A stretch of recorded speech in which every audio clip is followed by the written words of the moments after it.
So on the NV5600, your rear main seal, you can pull that out from the back. That answers the question. A lot of people on forums say you gotta take this rear cone off. It's not true.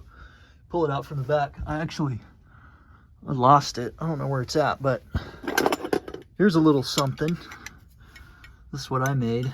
So I got this on there to hammer on. As I'm holding it back here, hit the hammer up here. You don't hold it this way because it'll fold that over like that. Hold it like this and hit it up here. So what I did, I cut that real skinny, about the size of the shaft, right? And then you cut open a, you can make this cut kind of wherever you want it. But good luck leveraging it, because this guy's in the way, and because this is deep, you can't really do this. Use one that's like chromed, because it's soft. It's kind of gnarly on the sides where you cut, but at least the soft parts, when you're touching your shaft here, you don't want to mar that up. So careful doing that. But I just got this guy in here between the seal, and you got room because the seal is sealing the transfer case side.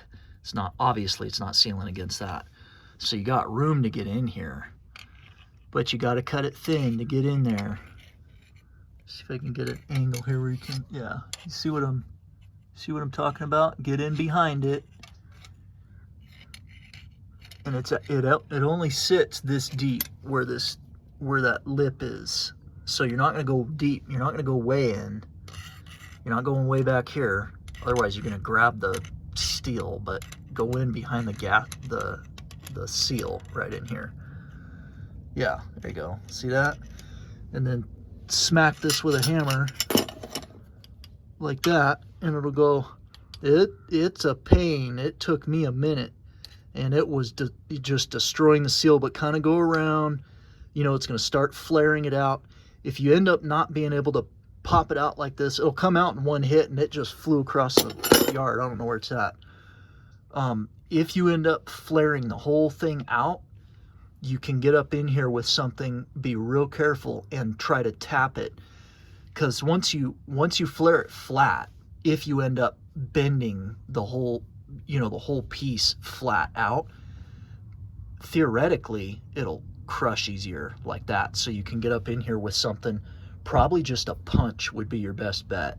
Something real pointy that won't stab through it, and get as close as you can to this, and then punch it and try to get that ring that's been flattened, mushroomed out now. Try to get that ring to buckle like that. Then you can reach in and grab it and pop it out. And at least if you get it to buckle like this, there's going to be a lot less pressure, holding it in here. So there's that. The seal was cracked in 2 places, leaking. I can't even, trying to break that for you. So it just came out in pieces. So get a metal straw like your wife has in the cupboard, the metal straw for her coffee cup.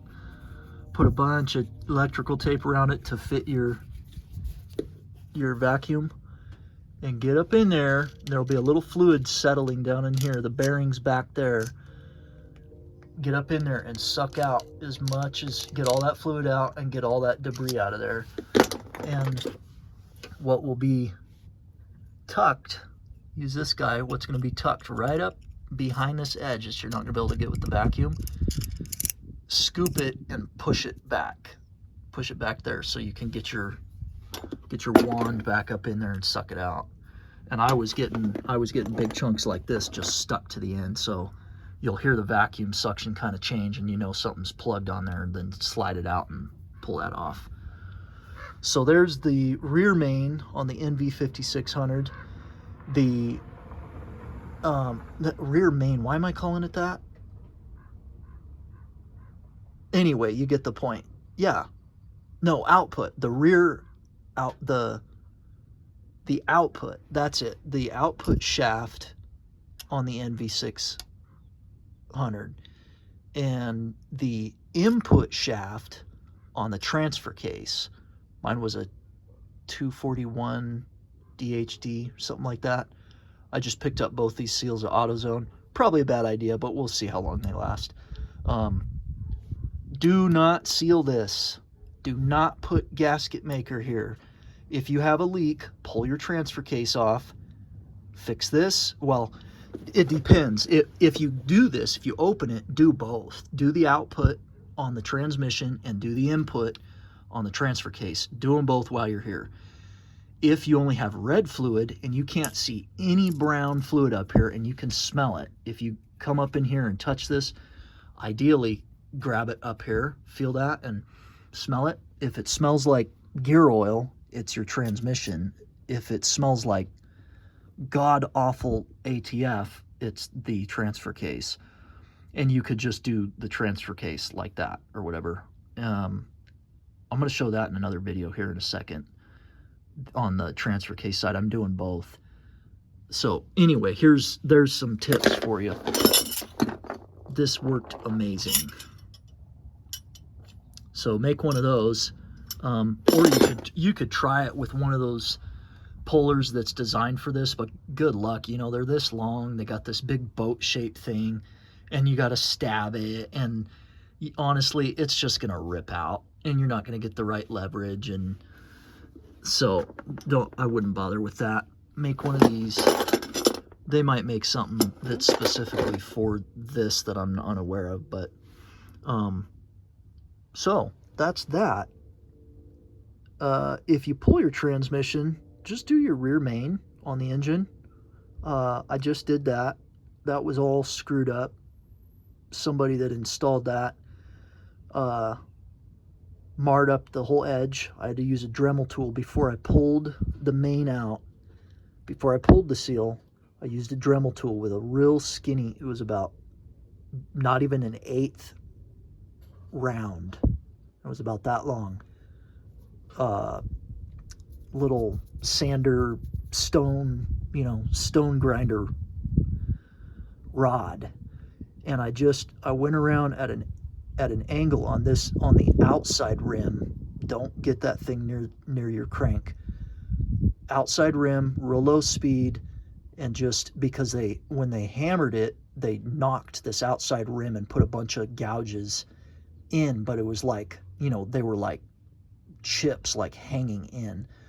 So I went at a little bit of an angle like this and just ground just ever so lightly, just enough to knock that down. So when I go to put the new seal in, it doesn't gouge the outside edge, which isn't as important as the inside edge. If your crank is gouged, good luck. Dude, you're talking to the wrong guy. That pulley motor, I don't know what you do about that, but hopefully your crank isn't gouged. And then so when you do that first, then pull your main seal out, which was pretty easy. I used a self-tapper, use a drill bit, stay far away from the crank, but not so far that you're running into the sidewall of the seal itself. Drill a little hole. I used a regular size self-tapper, just cut like the most common size, which I thought was going to be too big. It scared me, but I was far enough from the crank, and don't go too deep. Carefully don't punch your drill bit through and tip it and hit your crank. But pre-drill it and then use that self-tapper, and only go in enough to where you got threads, but not enough to where when you start prying on it. And I used a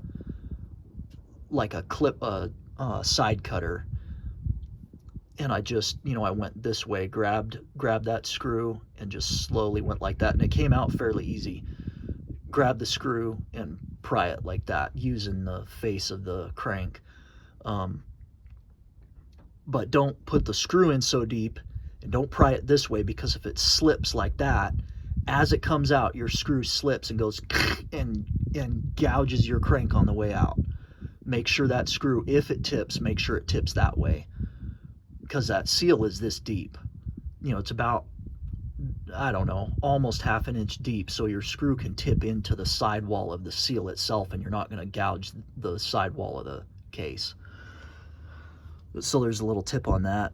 they also, when they put that clutch in, they didn't put Loctite on the flywheel bolts. They weren't even torqued to spec. I pulled them out by hand, and the pressure plate of the clutch itself had a snapped off bolt that wobbled its way out and hit the bell housing, sheared it off. That's the whole reason I pulled all this, because I could see a nut with this much shank on it in the bottom of my bell housing, and I could hear it getting thrown around, and it dinged up the bell housing a little bit, but not bad.